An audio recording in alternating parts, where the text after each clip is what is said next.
Why are fans raving about the upcoming Witcher series? If you are not a fan yet, here's a quick overview of everything you need to know about the world of The Witcher. And first of all, what's behind the Witcher series? The upcoming series has already been unofficially pitched as Netflix's answer to Game of Thrones.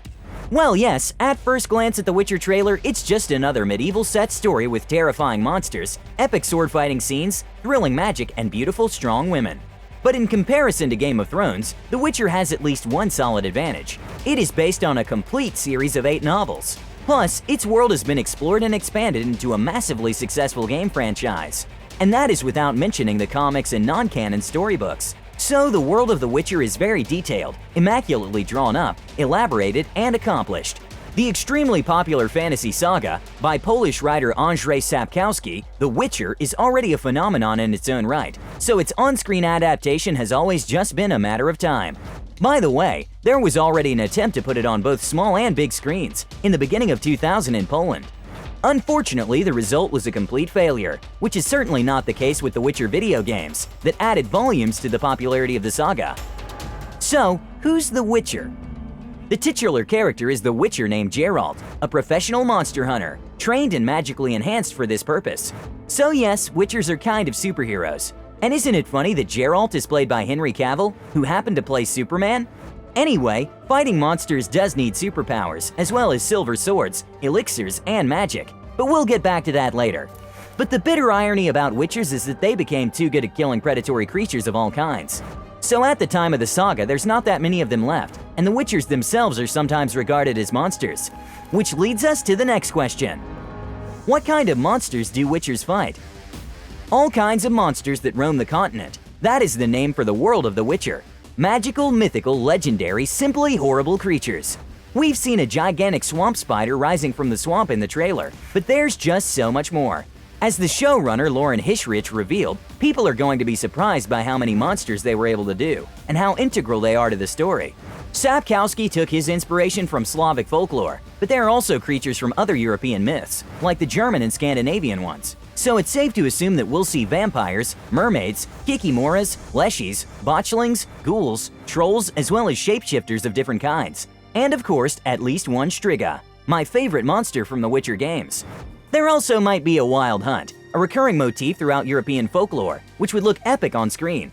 But apart from that, the continent is also inhabited by elves, dwarves, dryads, and other anthropomorphs, who happen to be the continent's native folks.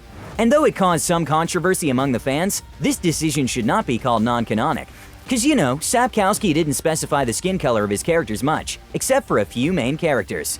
Well anyway, both the native peoples of the continent and the monstrous creatures have had lots of troubles since the humans invaded the continent, after some mysterious cataclysm called the Conjunction of the Spheres, about 1,500 years before the events in the series. Cause you know, humans are inventive. And even if they don't have enough powers to fight the monsters, they've created those who have, the Witchers. How to become a Witcher or a sorcerer? The Witchers are usually abandoned children who are raised in extremely severe conditions in special schools, such as Kaer Morhen. They undergo not only extensive physical and mental training, but also a series of mutations. Some outcomes of these mutations are visible, namely Geralt's white hair and his eerie eyes. But the main reason is to give the boys exceptionally increased strength, speed, reflexes, endurance, and regenerative capabilities. Additionally, the Witchers have the ability to perform some combat magic, though they cannot be compared to sorcerers. Moreover, they have a longer lifespan than ordinary people, which is a common trait for Witchers and sorcerers. And who are the sorcerers? Or more accurately, the sorceresses. Because although there can be male sorcerers, they are mostly women. As we've learned from the trailer, the first season of the Witcher series will give us insight on how a physically unattractive girl becomes a beautiful and powerful sorceress. So let's wait and see. What's the plot of The Witcher? In the novels and games, we follow the story of Geralt the Witcher, Yennefer, a powerful sorceress, who is in an on and off again relationship with Geralt, and the young princess Cirilla, or Ciri for short. And actually, it's Ciri who is in the center of all these whirlwind events. She is the sole heir to the ruined kingdom of Cintra, and the daughter of the Elder Blood, a descendant of the elves. Thanks to the ancient elven bloodline, Ciri is endowed with incredible power, which she cannot fully control yet. So it's no wonder that many powerful people are after her. The fact is that the world of The Witcher is currently at war between the scattered kingdoms of the north and the growing southern empire of Nilfgaard. And there's also a hugely influential lodge of sorceresses that have a higher cause, but whose members have their own plans as well. Geralt of Rivia is striving to save Ciri, who he is bound to by destiny itself. And then there's of course a bunch of other characters, who either help or hinder Geralt in his quest. What are the other storylines on The Witcher? The major ideas that go through all of the Witcher saga are the ones on moral ambiguity, the nature of power, and xenophobia. The humans fight with other humans, and with non-humans too.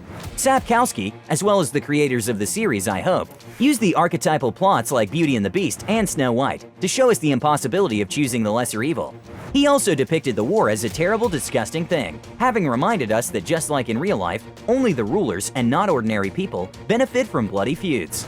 And in this respect, The Witcher is very much different from the other alternative Middle Ages stories. But it's not all gloomy and complicated in the world of The Witcher. There's always a place for heroic deeds, true friendship, humor, love, and hope for a better world. And that's what made this saga iconic. So are there any other details about the world of The Witcher that you would like to know? Let us know in the comments below, and we'll be sure to explore them for you. Subscribe to our channel so you don't miss out on anything.